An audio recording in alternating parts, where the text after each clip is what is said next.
Alright, so Final Boss Tarmiel is here for just another week, and today I'm going to show you how to clear challenge mode difficulty with no RNG so that you can farm out the Tarmiel challenge points so you can clear out the shop. Now, you want to clear out the shop so that you can get like the cosmetic pieces, the card set of course, and all of that. So now for the artifact card you can clear out the lower difficulties and you can just use these points here. I think you need 1000 of these regular points to get 100 of these, so it's gonna take you a while, but like the very lowest you can clear it by auto farming it, so like it's not that big of a deal.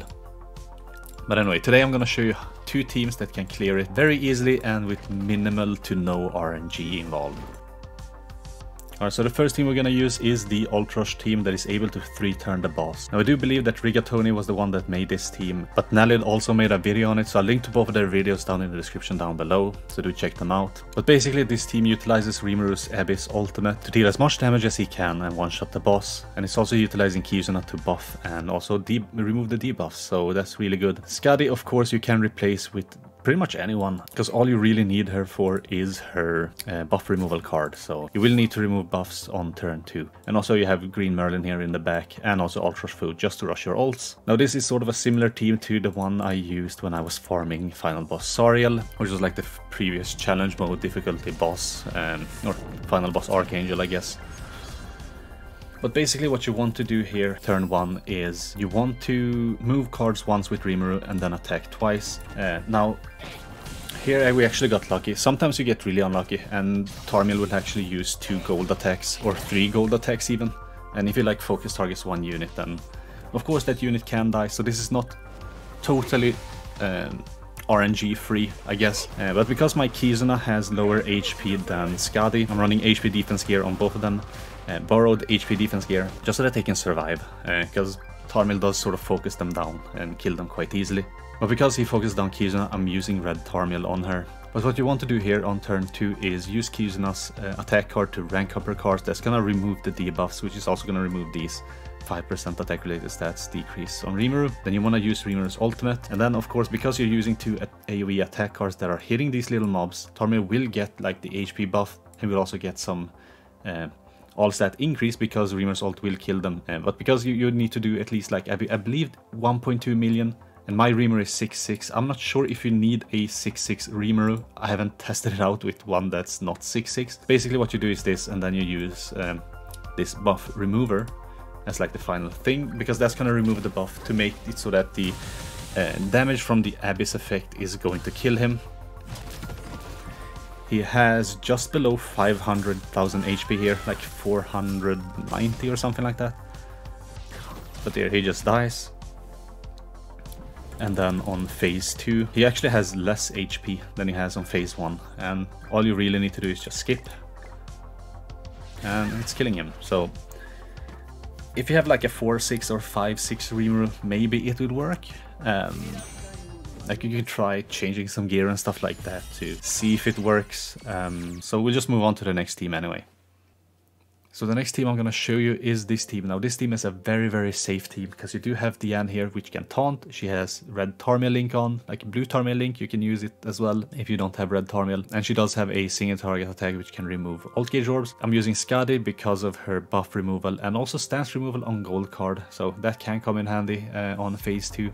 But she does have 2 single target attack cards, and of course Brunhild, which has 2 single target attack cards. Now Brunhild's Holy Relic also makes it so that she can only be debuffed with 1 debuff, and the boss does like apply a debuff which disables your skill effects, so that's really clutch because you can't really be disabled if she already has a debuff. Now I'm not sure what actually triggers that debuff, but we'll just get into it here. The gear I have on them is attack crit, HP defense and HP defense. Now the backline unit is of course this red Liz here, because like the passive healing is really, really nice, because sometimes Tarmiel just does a lot of AoE damage, and it could be really nice to actually be able to heal any of these units that do not have a Tarmiel link on. I am running, I'm not sure what this set is. We'll just set it to HP, and then also running attack food. Now turn 1, what you want to do is you want to taunt up with Diane and do 2 Brunhild attacks, so that is what we're gonna do here. He's attacking with 2 silver cards and 1 gold card. That's totally fine, that's not gonna do too much damage to us. Like if it's 2 gold cards, it happens to be 2 AoEs or whatever, maybe Skadi could be in trouble, but there we did 40% of his HP because we attacked twice. And of course he heals back a little bit. Now I'm not sure what actually triggers the skill disable debuff, but I've noticed that whenever I attack with Skadi, she will get it and the Yan won't. If I don't attack with Skadi, then on just before turn 4, both of them will get it, and of course Brunhild won't, so I am not sure what actually triggers it. So what I'm gonna do here is I'm just gonna merge here to remove his ultimate, and then attack once with Brunhild. Now these two attacks should of course hit damage cap, so we are chipping him down just a little bit. Now this turn he will buff up, so actually not having Skadi disabled on this phase or this turn makes it so that we can remove the buffs on the boss. So yeah, I've noticed that if I attack with Skadi, then she will for whatever reason get that debuff, and when she gets that debuff, like, it's over. Like, you can't remove the buffs. The boss will heal for 40% of his max HP, and you might as well just reset at that point. But what we're gonna do here is I'm gonna do this. I'm gonna attack the boss, and then I'll actually just taunt up. This also maximizes card draws, so that is good. Now this team of course takes a lot longer than the other team, but it is safe. Like, it's really safe. And there's only a few like scenarios where you can actually lose, and that's of course a little bit RNG based, but it's not like super RNG based.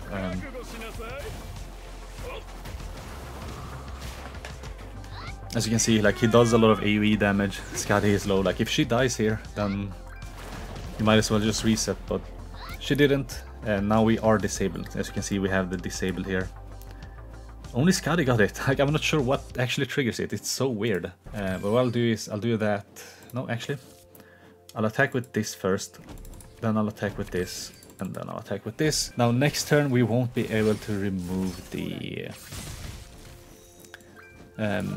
buffs that he will apply. So by next turn we actually have to kill him, because the skill disable lasts for 2 turns. So, but I don't believe he will be able to heal enough where 3 attacks won't actually kill him. So I think we're chilling. What I really like though is to actually go into the next phase with a taunt. Unfortunately, I don't think that's doable here, because I will need to attack with 3 attacks that are gonna deal as much damage as they possibly can. So for that I'm gonna have to use this card, I'm gonna have to use this card, and hope that this actually hits for... Well, actually it doesn't need to hit for a lot. It only needs to hit for this much. So I think we're safe here. Diane does have her taunt for... Well, she's not gonna have it for next turn, but that should be fine. So what we're gonna do here is I'm gonna attack with that, I'll attack with that, and then use the ultimate.